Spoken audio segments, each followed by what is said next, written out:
What's up, everybody? Happy Tuesday. Hope all you're having a great day so far today. Getting into this episode of GH, I was here for it. Diane and the ADA were going at it. They were going back and forth, and it was like tit for tat between lawyers. Like every time the ADA would question somebody, and then Diane would cross examine, it was very tit for tat. Like the ADA, she was just going hard with the questions, like trying to prove that beyond a shadow of a doubt, Trina could have done this. And Diane was just going back and forth trying to prove reasonable doubt. And I felt like Diane won this round. Diane definitely won this round of the trial. Diane did her thing with it. You know what I mean? She poked toes in everything that the ADA tried to do. Jocelyn was very upfront about everything. You know, she put it all on the line about Esme. You know, creating that reasonable doubt because she told the courts about Esme and what her and Spencer did, basically, like what she did to Ava and all that stuff. Like she told the courts everything, so it establishes that reasonable doubt, and I loved it. I was like, Jocelyn was pulling no punches. And then Diane cross-examined her and stuff like that, and you know, she was asking her like, how long have you known Trina and stuff? And Jocelyn was like, shit, since middle school. She was like, I don't believe Trina could have done this, or she did do. She said, I don't believe she did it. Ain't no way. And she asked her like, who was your dorm mate last semester? She said Trina. She said, well, who would be your dorm mate for the next semester? She said Trina. You know what I'm saying? I feel like that goes a whole way with a jury. I feel like it definitely does. Like with the judge, it goes a long way. You know what I mean? Like here you got the victim stepping up for the you know for the accused.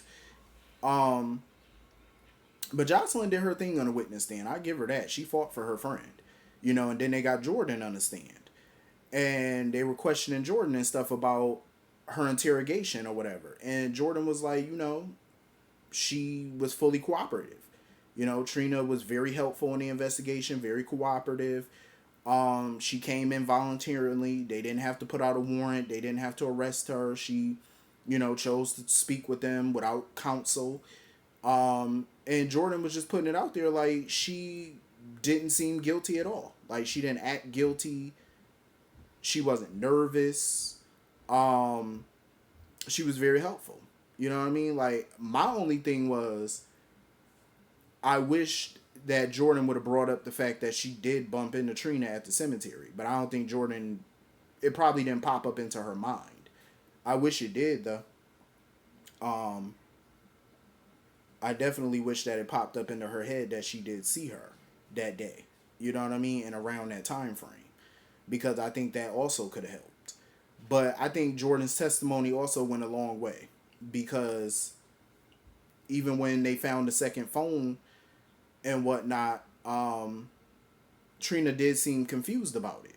You know, about how that phone got in her bag because Jocelyn testified that Trina wouldn't even know how to get a black market cell phone. So of course they had to talk to Rory because he was there at the high side or whatever when that fight broke out. And it was reports that two underage girls was in that bar or whatever, so he had to admit that it was Trina and Jocelyn. So that's where the ADA tried to prove that, you know, it's possible Trina did this because Jocelyn testified she wouldn't know where to get a black market phone. So she was like, if she don't know where to get a black market phone, how would she know to go there? Plus, with the bartender or whatever, his rap sheet, they was like, with the person's rap sheet, how would she know where to go? And that's when Diane cross-examined, and Diane was like, you know, asking him questions. And Rory was like, well, she told me that they were, you know, trying to get the bartender to ID Esme. I loved it. I loved Rory's testimony because it definitely did wonders for Trina. It definitely did because it just proves what Jocelyn has already been saying, that they were trying to prove that Trina was set up by Esme. So then being in that bar to find that bartender and find the person who sold her that phone so they can ID her, it just adds credence to what Jocelyn's been saying. So I definitely feel like this round went to Diane because Diane did her fucking thing up in there, and I loved it.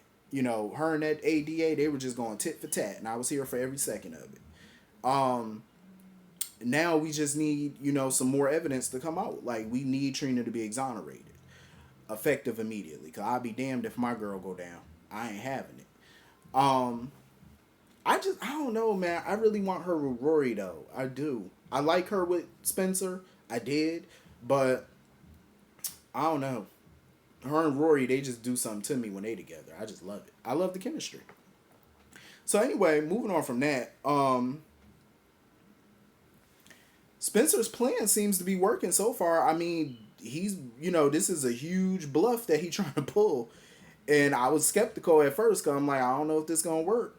You dealing with somebody that's always 2 steps ahead of your ass. I don't know how you gonna make this work. But it seemed like he done rattled Esme's cage because he brought up all the facts. Like he brought up everything, like all the pieces to the puzzle he put together. That she basically had means and opportunity. She clearly had motive, but he put it all together. He was like, you had the opportunity to do all this because you had a moment where we weren't around each other, so there was a time where you could have set up the phone. Then when Spencer forgot something at the cabin, it was Esme who went back to the cabin, and she had the opportunity to take the phone that she initially set up. So Spencer was laying all the facts out for her, and Esme was shocked. Esme was crazy shocked that he put it all together of how she did this. You know what I mean? And he basically told her, he said, listen, it's just quite simple. You want to know who your mama is, you gonna have to tell me some shit. You gonna have to come clean. You gonna have to go and exonerate Trina. But he was like, you gonna have to exonerate Trina, but you're smart, so you gonna have to figure out how to get keep yourself out of jail. My whole thing is now that Jocelyn has publicly mentioned Esme in the court system, at the trial, I don't see how Esme gonna be able to pull off, getting Trina exonerated without implicating herself. Like, how are you gonna do that? And Jordan did mention in the testimony that they got an anonymous tip about Trina. So I feel like that's another key piece of evidence. And like I said, all of this adds credence to what Jocelyn said, that somebody set Trina up. And that her drink was spiked. And that's what Spencer mentioned to Esme, that, she spiked her drink and he found the pills that she used to spike that drink. He got all the pieces to the puzzle, even though it's all circumstantial, but he still needs her to confess. If I was him, I would have recorded that whole conversation that he had with Esme in that room. I would have recorded it. Because I feel like that would add credence to it. Even if she don't confess, I mean, it's still worth, using as evidence. It adds to the circumstances. But he definitely rattled Esme's cage. I don't know if Esme's going to go for it or not. Because she was like, basically don't think that I won't choose to hurt you over knowing who my mother is. Because you will be surprised at my choice. I don't know what she gonna do, but when she got in that foyer, she was definitely shaken up. She was rattled. She was pissed. She was all pacing and shit. He rattled that cage. Now we need to see if she's gonna take the bait at this point. We need to see that. But I give Spencer credit. I mean, his plan is working so far. I definitely have my doubts. So anyway, moving on from that. So apparently Willow's white blood cell is elevated, and she thought that was normal during pregnancy. But TJ had to remind her. He was like, listen, this is unrelated to your pregnancy because you were fainting and stuff like that before you even got pregnant. And that's what he keeps trying to tell her. She keeps thinking, oh, it's normal in pregnancy. All that fainting that you were doing ain't got a damn thing to do with your pregnancy, madam. It ain't got nothing to do with it. You were sick long before you got pregnant. Something was wrong with you. They're still trying to figure it out. But TJ, she felt like TJ wasn't telling her something. I think he's just trying to get confirmation, like full-blown confirmation. So, of course, he wanted to talk to Britt about it. To get her opinion on it. But, I can understand why Willow wouldn't tell Michael yet, because Michael noticed that she seemed off. Because they went to go hear the heartbeat and stuff, the baby heartbeat and all that. So the baby's fine so far, but, he noticed that something was off with Willow. But I can understand why Willow not telling him nothing yet, because they don't fully know what's going on yet. You know what I mean? So she probably feel like there's no need to really alarm Michael. But I feel like she should tell him. Just let him know what TJ told, what he said to her and stuff like that. But it's gonna be a hot mess, because I got a feeling like whatever's wrong with her is gonna bring her and Nina together. Not in that way, not in the sense of they're gonna come together and be kumbaya, but in the sense that Nina's probably gonna find out Willow's her daughter through this medical crisis. Because whatever this is, it might be the catalyst to, Nina figuring out, oh my God, I'm a match for her. How am I a match? Let me do a DNA. And, boom, you find out that that's your child all this time. So it's going to be a mess. I can't wait for that shit to come out. I really can't. I really can't, because I want to see everybody's reaction to it. Like how Willow going to take, how Michael going to react to it, because it's going to be hilarious. For me, it's going to be funny as hell, because I love some good drama like this. Britt is still trying to figure out what to do about this Cody situation, because Brad figured out, he was like, oh, so you going on a date with Parachute Boy? I like that, Parachute Boy. That shit was funny. Britt feels like the date is going to end in disaster, because Brad was like, listen, if you want to go out with Cody and whatnot, do what you got to do. You want to give him a second chance, go ahead and do it. But Britt feel like it's going to be a hot mess. And Cody and Dante was talking about it or whatever, and I definitely agree with Dante. I feel like Cody do need to grow up, because he was surprised at how much Dante has changed. I'm like, well, the man is a father now, and he's in his 30s, so he's a grown-ass man. You know what I'm saying? Like, Cody's in his 30s too, so it's like, dude, you need to start getting serious about life, like about your future, your financial future as well. I mean, I understand he got a job now with the Quartermains at the stable and whatnot, but how much that pay? Like, you are dating a co-chief of staff, a highly successful doctor. You know what I'm saying? It's like, you gotta come correct. I'm just saying. Like, all them stunts and being a grifter and aimlessly walking around not knowing, like, what you want to do career-wise and stuff, Cody gonna have to step it up.